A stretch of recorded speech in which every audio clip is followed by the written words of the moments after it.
अंतिम संस्कार के नाम पर बड़ा फर्जीवाड़ा। बेंगलुरु में असल फीस से 20 गुना तक ज्यादा पैसे वसूले जाने का मामला सामने आया है। आरोप है कि कुछ वेबसाइटें इलेक्ट्रिक शवदाह गृह की स्लॉट बुकिंग के नाम पर 5,000 रुपये तक ले रही थीं, जबकि तय शुल्क सिर्फ 250 रुपये हैं। बीएनसीसी ने ऐसी वेबसाइटों के खिलाफ पुलिस में शिकायत दर्ज कराई है। अमेरिका के टेक्सास में एक जमीन विवाद सामने आया है। यहां 1999 में एक किसान परिवार ने पार्क बनाने के लिए 430 रुपये में जमीन दान की थी, लेकिन 26 साल बाद 2025 में वही जमीन 95 करोड़ रुपए में बेच दी गई। स्थानीय लोगों का आरोप है कि जमीन बेचकर वादे का उल्लंघन किया गया, जिसके बाद मामला कोर्ट पहुंच गया है। वेनेजुएला में 2 शक्तिशाली भूकंप के झटकों से एक बेसबॉल मैच रोकना पड़ा। वायरल वीडियो में स्टेडियम के आसपास की संरचनाएं हिलती दिखाई दे रही हैं। भूकंप के बाद खिलाड़ी मैदान छोड़कर भागे और घबराए दर्शक भी स्टैंड से बाहर निकलने लगे। हैदराबाद में एक सरकारी कॉलेज हॉस्टल में हैरान करने वाला मामला सामने आया है। 12वीं की 19 वर्षीय छात्रा ने कथित तौर पर हॉस्टल के वॉशरूम में बच्चे को जन्म दिया, जिसके बाद उसे खिड़की से नीचे फेंक दिया गया। घटना में नवजात की मौत हो गई और पुलिस मामले की जांच कर रही है। एनसीईआरटी की कक्षा 6 की कन्नड़ किताब कृष्णा को लेकर विवाद शुरू हो गया है। कुछ शिक्षाविदों और एक्टिविस्ट्स ने आरोप लगाया है कि किताब में धार्मिक विषयों और शाकाहारी भोजन को ज्यादा बढ़ावा दिया गया है। न्यूट्रिशन से जुड़े पाठ में अंडे और मांस जैसे खाद्य पदार्थों का जिक्र न होने पर सवाल उठाए गए हैं।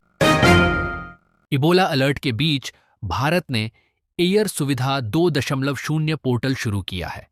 अब इबोला प्रभावित देशों से आने वाले यात्री फ्लाइट से उतरने से पहले ही ऑनलाइन सेल्फ डिक्लेरेशन फॉर्म जमा कर सकेंगे।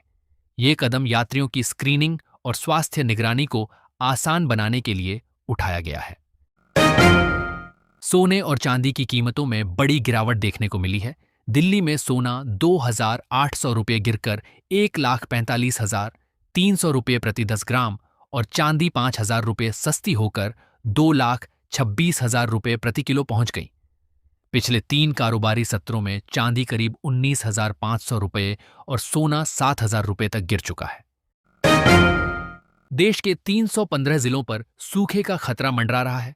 केंद्र सरकार ने अल नीनो के असर को देखते हुए इन जिलों को कम बारिश वाले जोखिम क्षेत्र में रखा है।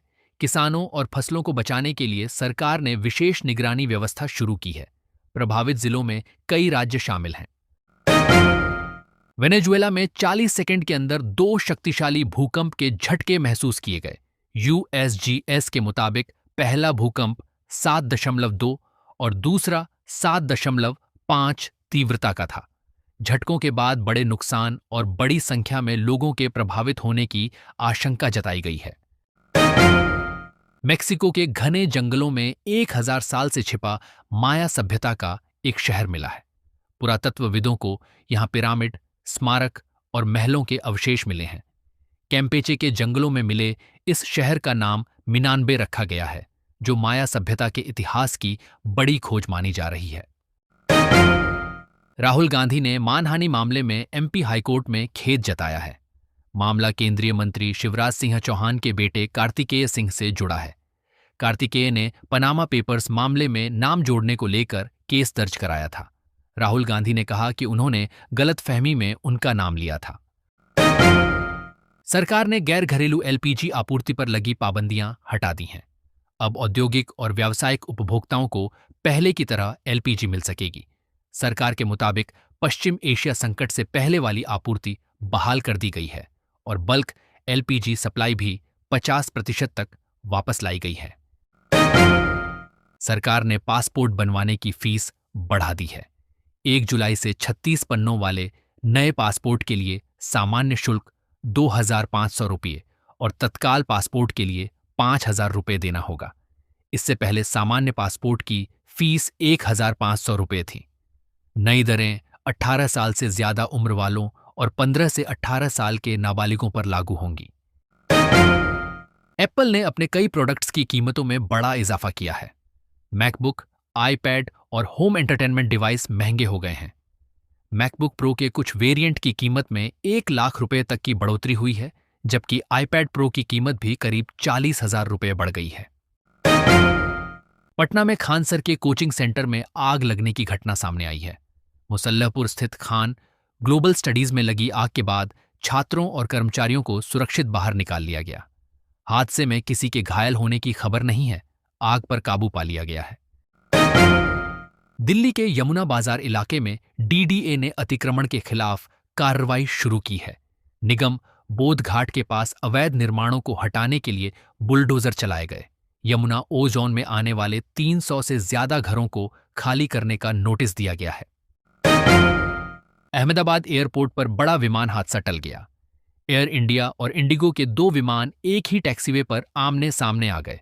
दोनों विमानों के बीच करीब 200 मीटर की दूरी रह गई थी।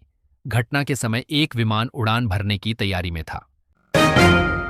ईरान ने फारस की खाड़ी में 6,200 टन का सबसे भारी ऑफशोर ऑयल प्लेटफॉर्म स्थापित किया है। P4 नाम के इस प्लेटफॉर्म से रोजाना 35,000 बैरल अतिरिक्त तेल उत्पादन बढ़ाने की क्षमता बताई गई है। ईरान के मुताबिक इसका डिजाइन और निर्माण पूरी तरह देश में ही किया गया है।